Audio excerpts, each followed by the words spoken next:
Hey everybody, welcome back to another video. Hope you guys have been enjoying all the content on this channel as of late.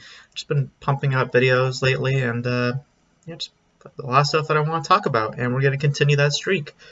Because as of the recording of this video, it is March 31st, and by the time this video comes out, we will be in April. So that means that we have another month behind us, meaning that I can now talk about a bunch of films that I have seen in March of 2022, and there was actually a few more this time around, and a few interesting films, if I do say so myself. Um, and one funny thing I want to talk about real quick: has anyone had a problem with opening one of these?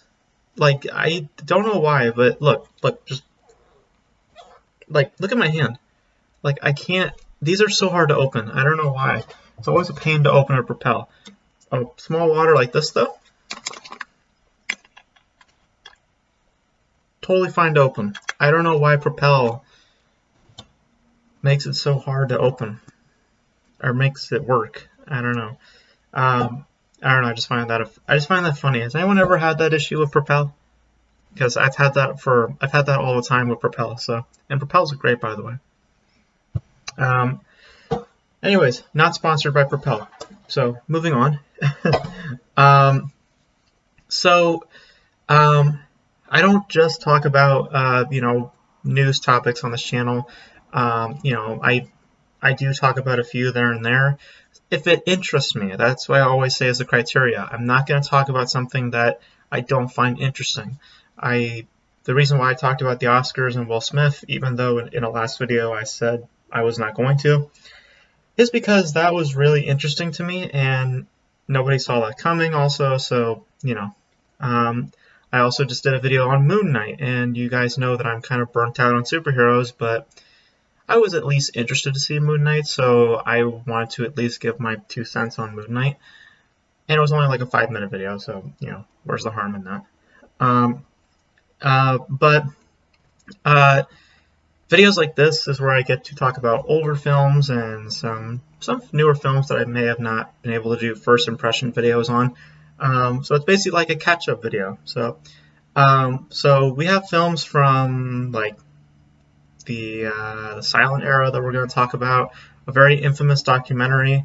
We're going to talk about some film from the 60s and from the 50s, some controversial films, and at the very end of the video, this beauty. So stay in tune for that. Yeah, we have some interesting films to talk about. And if you hear my brother in the background, that's just how it goes in the house. We're a noisy family. We can't help it. But anyways, though, let's get on with our first film for today. So the first film that we're going to talk about is Blue is the Warmest Color. This was the very first film that I saw in March.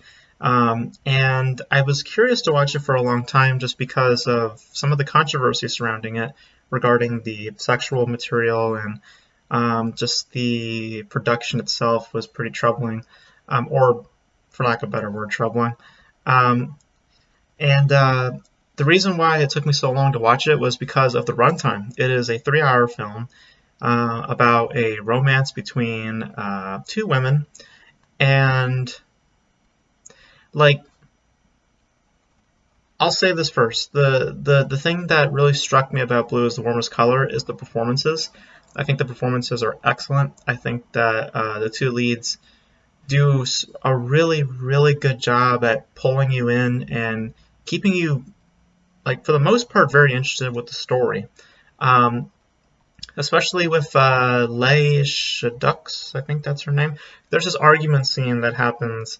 I mean, it's a romance, so you expect there to be an argument at some point. But there's an argument scene near the end, and it's like a powerhouse scene for these two. They are so good in this scene. And it's like one of the more realistic arguments I've seen in film as of late, because it builds. It's not like we're automatically yelling or we respond very reactionary. Like, it's very real.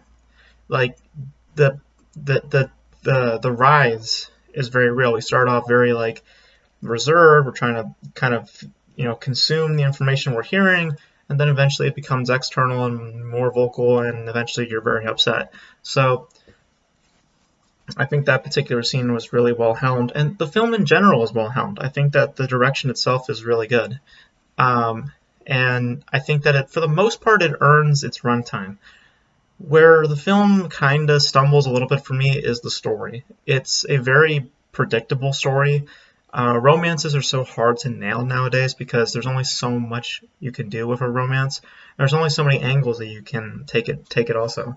Um, it's a very typical. I don't want to make the sound kind of, you know, make the sound in a particular way, but I've seen it in a few films in this genre. But it seems like a typical LGBTQ story. I'll just put it that way. I'm talking about in the film language. Like I can compare it to Portrait of a Lady on Fire or Amon Night, where the outcomes are kind of similar. The ways that these women start to mingle and they start to become connected. It's a very similar progression. The difference obviously is the length and how much they stretch it, and obviously settings and all that. Like there are differences, but the core factors within Blue is the Warmest Color, Portrait of a Lady on Fire, and Amon Night, they're all very similar. And I think that was, to me, the biggest flaw of the film is that it's a pretty predictable film.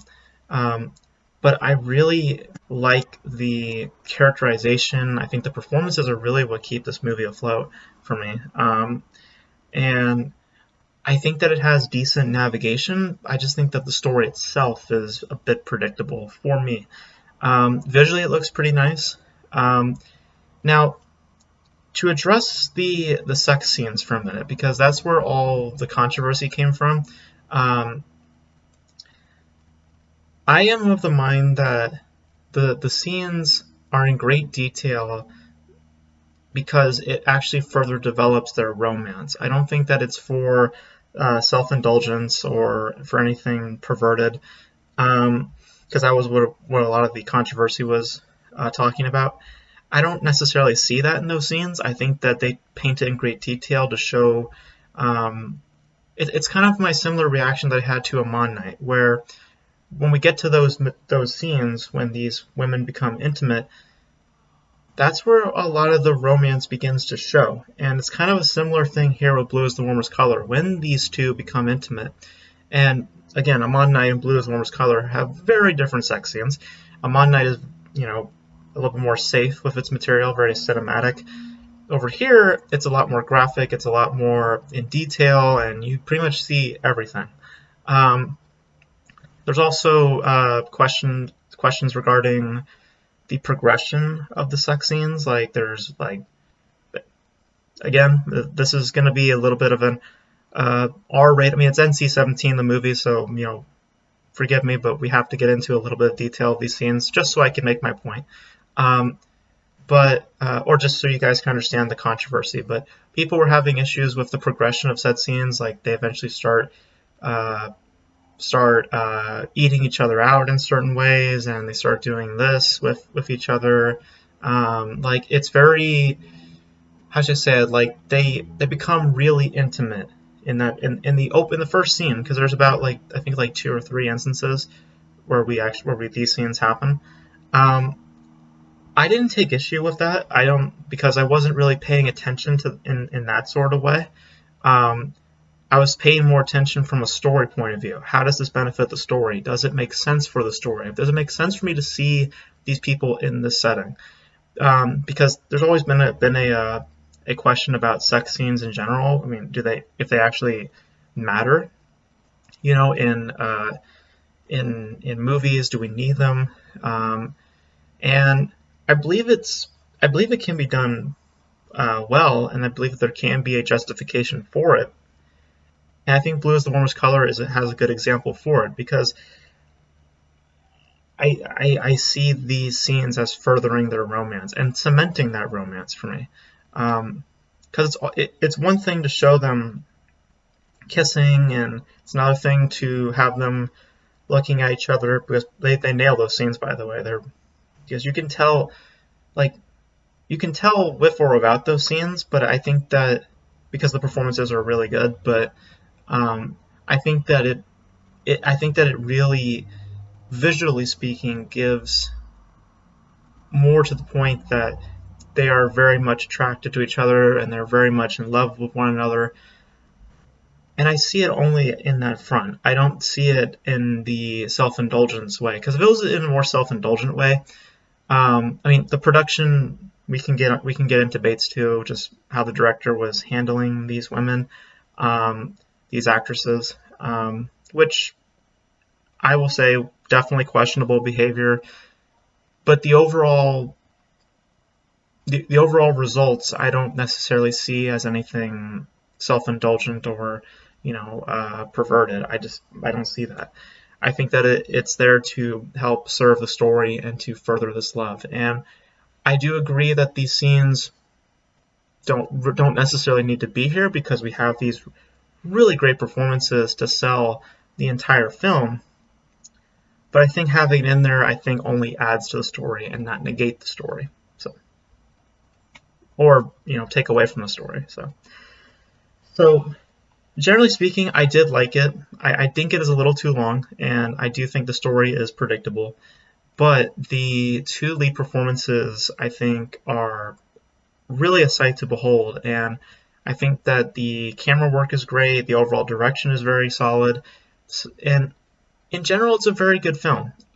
I don't think it's as great as some people are making it out to be. Like, some people hail this as like one of the best romances or the best LGBTQ-centric films out there. Admittedly, I've not seen a bunch of LGBTQ films, but I think Portrait of a Lady on Fire is better than Blue is the Warmest Color. I think that it's surprisingly a little hollow, Blue is the Warmest Color, because it's really about just a romance. I mean, there's these loner qualities that I sense that are interesting.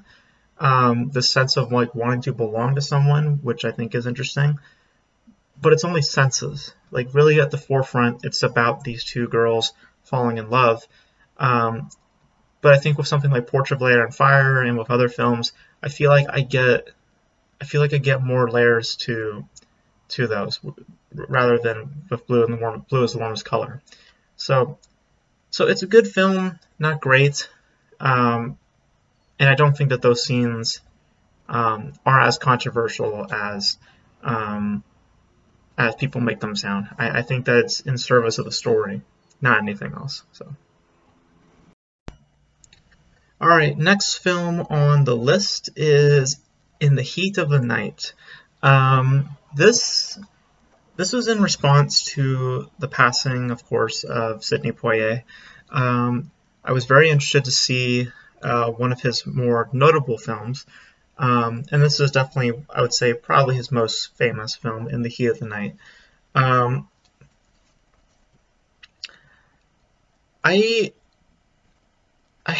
do I put this? Maybe it's just because of the buzz surrounding certain movies, like films, like usually get like a lot of hype, or if a lot of people love it, a lot of people like hail it up as a certain way. I know there's historical significance to this film when it comes to like the Oscars and other things, but what I see here is something that's passable. Like, it's not bad, but I feel like there's actually a lot of issues with it. Like, first things first, let's talk about Sidney Poitier. He's good. I like him. I think that he stands out the most as being stoic, because it's a very, like I say it, very visually appealing type role. It's not like anything in depth. It's by the way, I have my notes right here if you're wondering. But I wouldn't go as far as to say it's like a terrific performance, though, because that stoic nature is very much what you get. That's all that you pretty much get from Sidney Poitier. But I was at least satisfied. I mean, it's not it's not something that's distracting or weird or anything. I can't say the same though about other performances because I think that the reason why Sydney stands out the most is because the cast he's surrounded by are pushing way too hard with their performances.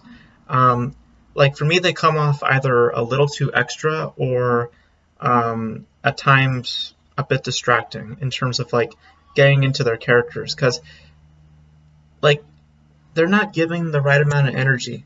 Like it's this weird thing of they need to be less expressive, but at the same time more. Like like they're not on the right frequency. They're not on the right tempo. Um, as J.K. Simmons said in Whiplash, not quite my tempo. Um, I mean, it's literally what I'm saying is I think that their choices were not suitable. I think that that's what I'm trying to get across here. And I also think that in terms of a story, I think that it lacks a good focus because it's supposed to be a mystery. But what it actually is a story of discrimination, which I expected these elements to be in here, but I didn't expect them to be in here as much because the mystery is secondary, really, to this entire story because it's more interested in talking about discrimination towards our main character, which is Sidney Poitier. And at points it's a huge benefit, but and other times I feel that we turned left when we should have turned right, So I feel that the focus was not as great. At times it benefits it, but again, a lot of times it just feels like we're making wrong turns. And I feel that it doesn't have that, and because of that, I feel like we're lacking a grip to the central story in order for it to become engrossing. Because as it stands, it's fine. I mean, it has a good performance from Sidney Poitier. It has some interesting shots in general. Like, there are some very good shots in the film. And the story is engaging enough, but I wish that I could have been a lot more invested because as it stands, it's fine. It's not anything to write home about. It is historically significant outside of the film, like the fact that it won the Oscar and all that. It is historically significant, but in terms of its own merits, in terms of the actual film, it's fine. But I wish that I didn't have to say that because it really could have been a lot more, but I don't know. I wish it was a lot more than it actually is because it's just okay, in my opinion. Next film is Turning Red. This is an interesting film for me because this had some really strange controversy that surrounded it right before it came out. Like there was people like destroying this one person's review. They were deeming it racist and sexist. I don't necessarily think that was the case. There was certain depictions that people had a problem with. And I love Pixar. I really love Pixar's work. Their last film I think was no, it wasn't Soul. It was actually Luca. I liked Luca. I wasn't particularly that fond of Luca. It was okay. What I really liked though was Soul. My brother actually watched it last night. And the scene with the main character playing the piano and he's like reminiscing of his past and his memories and realizing the significance of it. It's a really, really beautiful scene and it puts that whole film in perspective and it still gets me emotional. Like that film is so in depth and it's something that I love about Pixar is that they package these adult themes into kids films. And when you become older and you watch these films, you realize that these films hold a lot more weight than they really should. Turning Red is one of Pixar's lesser entries because it's not as in depth. I mean, there is a sense of fun. Don't get me wrong. There is a sense of fun to be had with this. And also I think that the voice cast themselves are compelling and I think that they carry a certain level of tenderness. Like that's really where the emotional pull comes from, is from these performances. But it doesn't really invest you or wreck you as would plenty of Pixar films would, like Inside Out or Soul or Finding Nemo, Toy Story 3. Um, like it's not really that impactful, and I felt that was a huge issue for me because it's pretty one-dimensional. It also, the biggest problem with me is that the biggest problem that I have with Turning Red is that it often chooses style over substance, um, which is where it started to get really annoying for me. Like it's overly reliant on said style, and the style itself is like it's like extremely expressive, almost like cartoony in its design, which is something that I expect it to be expressive in a Pixar film, but not like this. This just felt kind of amateur and kind of outside of Pixar. Like doesn't feel like true Pixar to me. Um, and it's only relying on one idea the whole way through, and it just becomes redundant over after a while. Um, and really, that's all I have to say about it. It's just it's kind of hollow. It's kind of meh.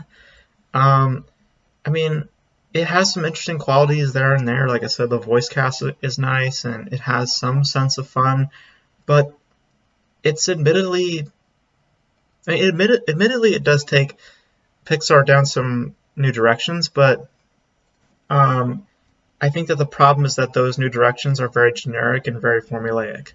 Um, because as it stands, it's totally passable, but I expected a lot more from Pixar, like a lot more. Speaking of good transitions, let's talk about Triumph of the Will. Yeah, that was the infamous documentary that I had mentioned. Oh boy. So yeah, for school I was told to watch Triumph of the Will, the infamous documentary, that claims to not be to be propaganda, which is absolutely a lie. I mean, it obviously is propaganda. Um, the best way I can describe Triumph of the Will is it's like watching porn. Like it's the kind of porn that's interesting, but it becomes awkward really quickly once you realize what they're trying to do. Um, like, I mean, look, there's no doubt it's historically significant, and it's obviously highly controversial, but I also think that it's technically flawless in its presentation, at least, because the shots themselves are great. They're striking, they're carefully plotted out, and it's like generally visually beautiful. It's a visually beautiful looking thing. However,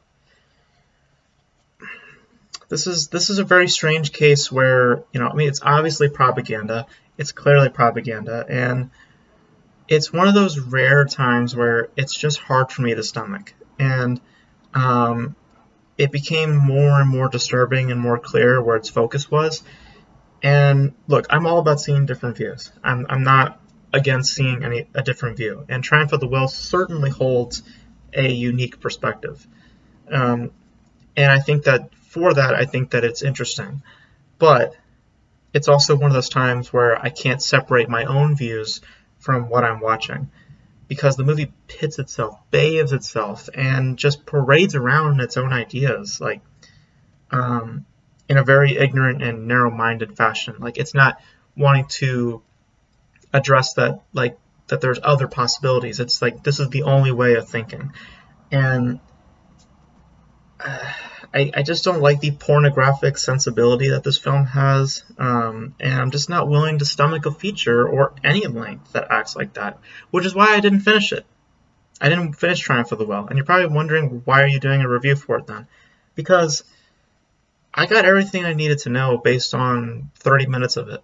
Like I got everything I needed to know, and I like that should tell you something. Like it's the kind of film that just over and over and over again. Like, it's completely self-indulgent and all about itself, and it's like jerking off right in front of your face. And we kind of get it, you know. We kind of get it after 30 minutes, and I don't need to see an hour and a half of it.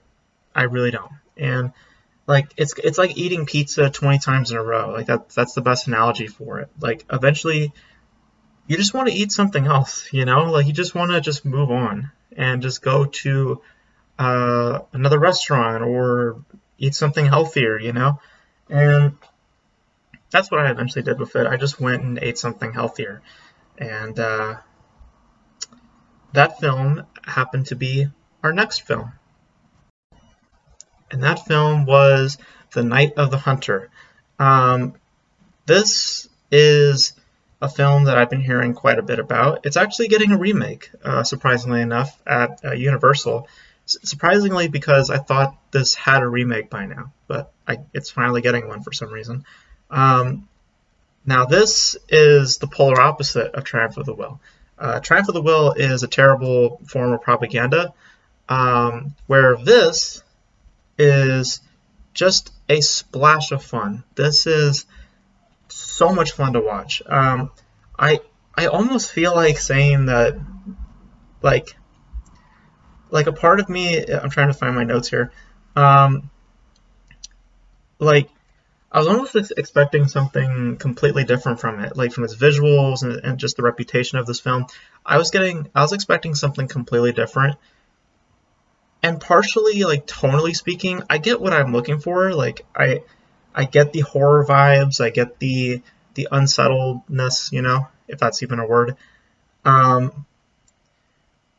here is where I started to get worried. Like, the beginning of the film worried me, because it felt slow, but like too fast. Like, it had this awkward pace going on, and you're kind of questioning the purpose, narratively speaking, at the beginning. Because it like front loads a lot of the story. But once you realize that what you saw was purely setup and the rest of the story begins, you kind of forgive the beginning a little bit. And like, the thing that I can't help but think when watching The Night of the Hunter is, I can't help but think that Spielberg was like inspired by this movie, because as you know, as an early thing for him wanting to become a filmmaker, I can't help but think that this was one of those movies. Because at its core, this is an adventure. It certainly has horror elements. Like it has like the like tones there and there, some visuals, like mostly from like the shadows and all that, which by the way were really beautiful to see visually. It's like very stunning. The way that they utilized shadows were very interesting. But most of it, if not all of it, comes from this very creepy and intimidating Robert Mitchum. He is so, like, there's like something very off about him, and I love it. I love just physically the way he looks, and just the way he expresses himself, the way he utilizes his face, the way like the certain faces that he puts on. It's one of those. It's the kind of person that you just kind of want to walk away from. You don't want to disrespect them. You don't want to say anything. You just want to walk away from them. And that's what Robert Mitchum is putting on here, and it works really well. It also holds a lot of charm and fun. As I said, this is an adventure film, so there has to be tons of that, and it just has plenty of it. And again, it feels like a Spielberg film. Like, I'm surprised that Spielberg himself probably didn't remake this at some point, because it feels like something he would do. And as I said earlier, it is a visual beauty. It is a gorgeous looking movie. Like, the shadows, like, they have such a unique style, and this like beautifully haunting image. Like, it speaks more to the feelings that our main protagonists are having at particular moments.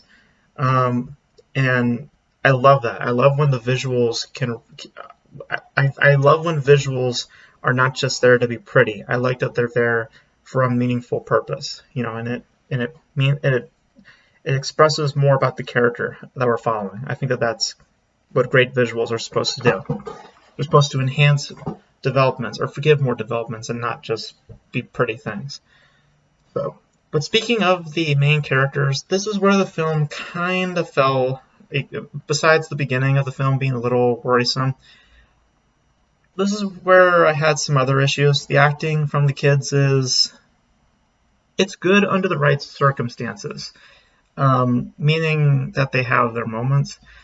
The main boy in the film, there's a moment in the film, it happens twice, like they play it twice, and the boy has to emote quite a bit here.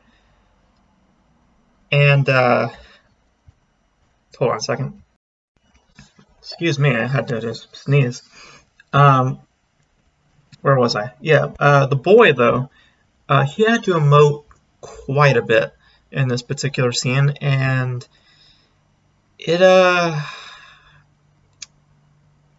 he's trying. It falls really flat.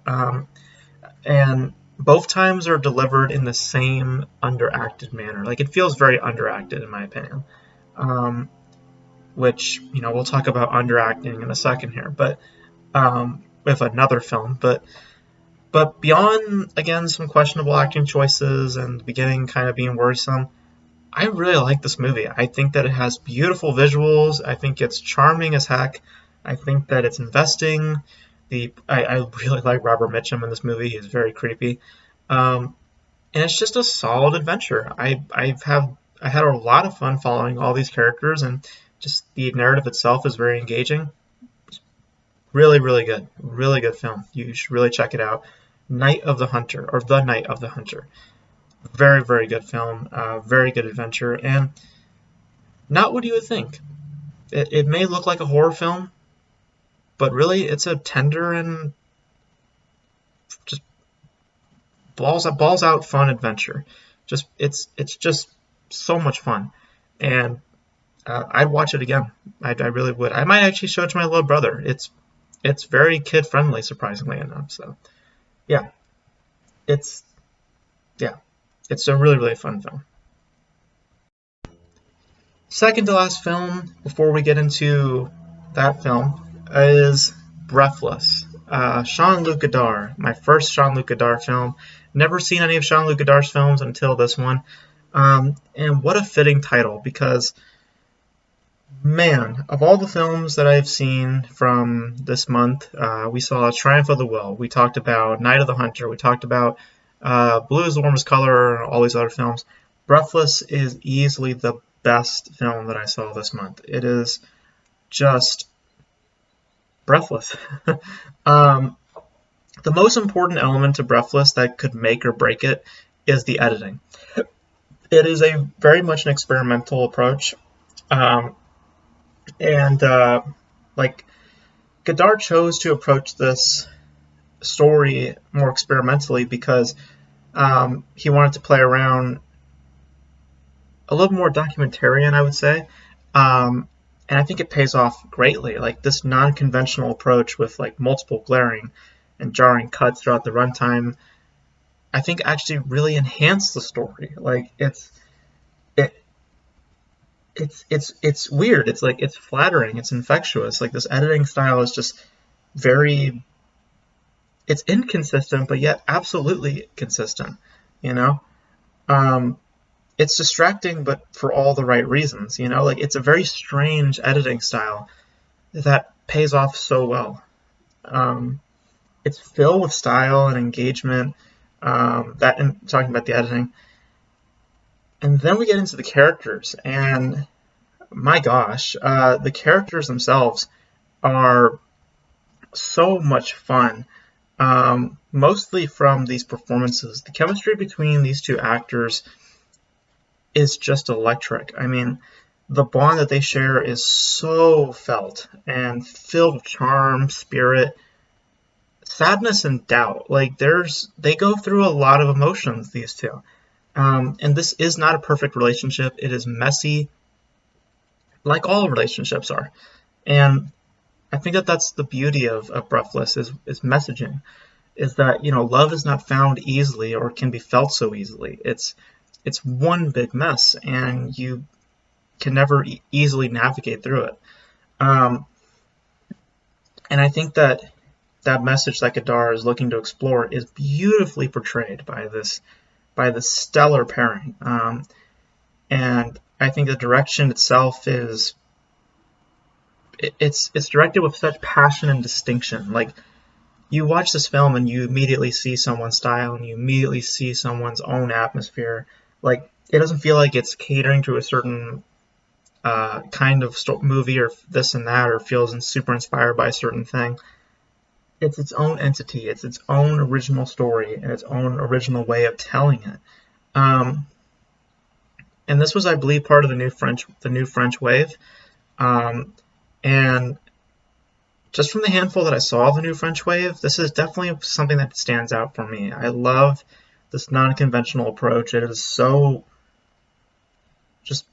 it's so fascinating to me and so impactful for me. I was highly invested in these characters, and I think that it's beautifully acted, written poetically, by the way. Like, I think the writing on this is superb, especially when we get towards the end and we see these two have their last real conversation. They talk about love and how they hate each other, but they also love each other, and just what that means for them. I think that it's shot so purposely. There's none of these shots feel like they're just there just to be there. Like, they all have a purpose to be there, and I think it's directed excellently. It has excellent direction. I don't know why I just said directed excellently. It has excellent direction. It's historically significant. I think that it's a near perfect masterpiece. I think that it's really hard to poke holes in this thing. It's just so beautifully told, and possibly one of the best non-conventional pieces I've ever seen. It is just that good. I was struck by it. The music on it is also just fabulous. I love this movie. I could talk more about it, but I don't want to make this video too long. But yeah, Breathless was just breathless. Absolutely love this movie. Please watch it. I don't know how long it's going to be on HBO Max. Please do yourself a favor and watch it. It is an amazing film. Please check it out when you guys get the chance to. All right. Yeah, we're now here, aren't we?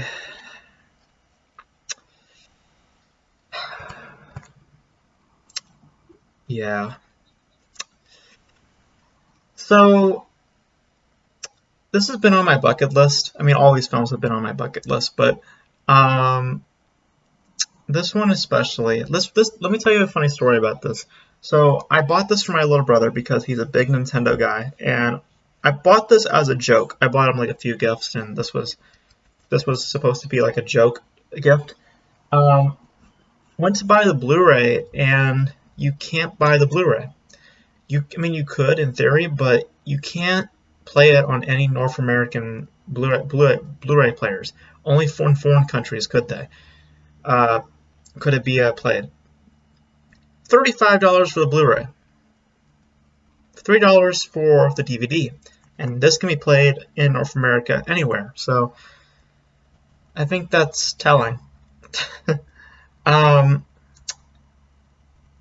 So is this as bad as everyone makes it out to be? Unpopular opinion, it's not terrible.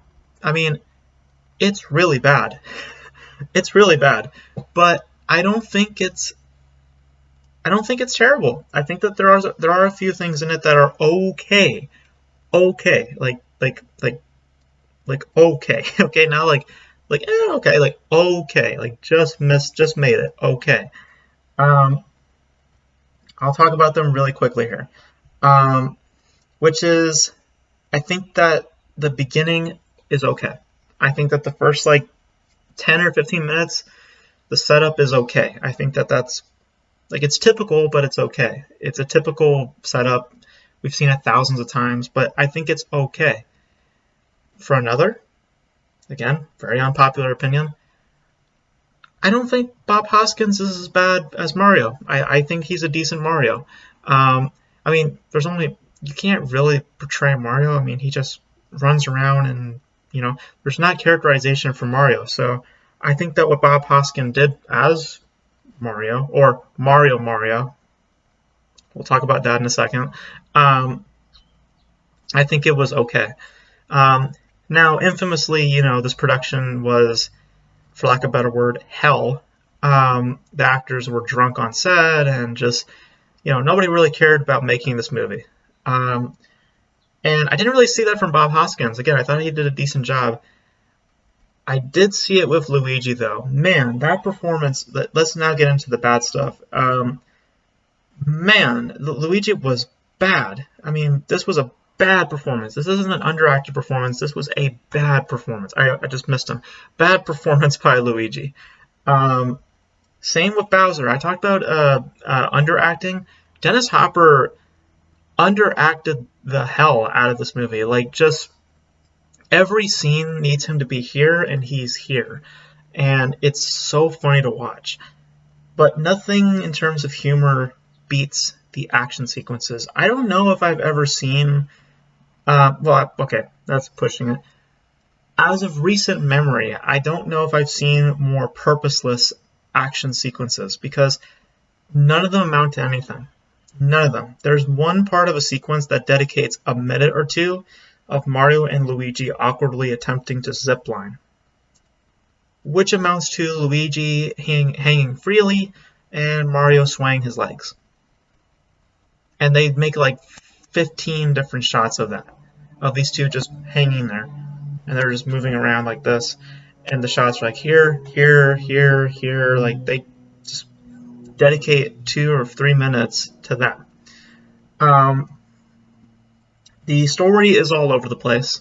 It goes nowhere. I mean, this movie laughs at the word consistency. It's as almost like everything developed is immediately contradicted. Like nothing has consistency here. Like these guys are this and then they're not, and the story wants to do this and then it doesn't.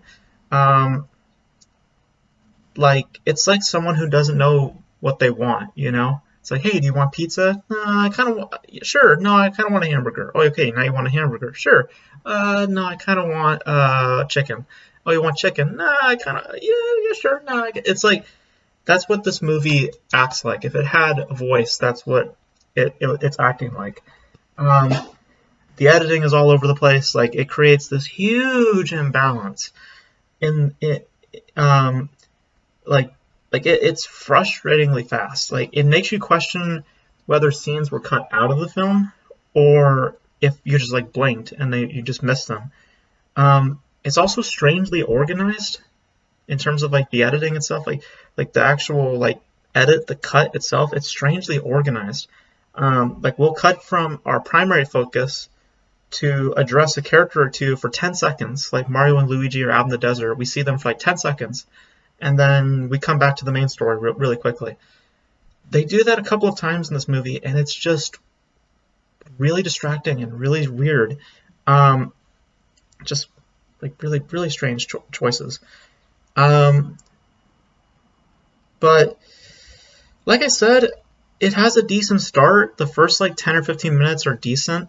And I think that Bob Hoskins is decent as Mario. I point at Luigi, not you. Actually, yeah. Yes, you, not you. Bob Hoskins was actually a decent Mario. The Luigi, the Bowser, but yeah, from just bad performances and just from just really destructive editing choices to just like loads of narrative inconsistencies, to ridiculously stupid and purposeless action sequences. Like seriously, I don't know what they're trying to do with the action sequences. They're just so meaningless.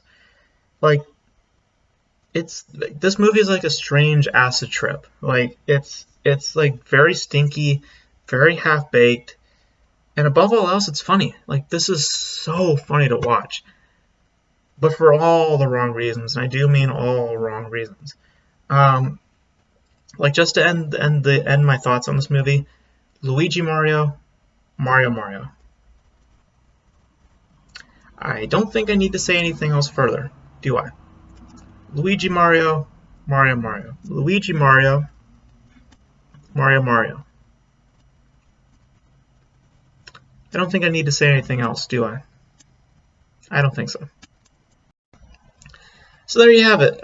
Those are my thoughts on all those films. All the films that I saw in March 2022. We saw some interesting, controversial films. Some really fun adventure. Some okay films. Some just.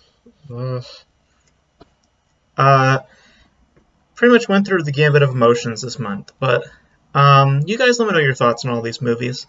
And if you saw my brother there, sorry, he peeked out just for a second. But yeah,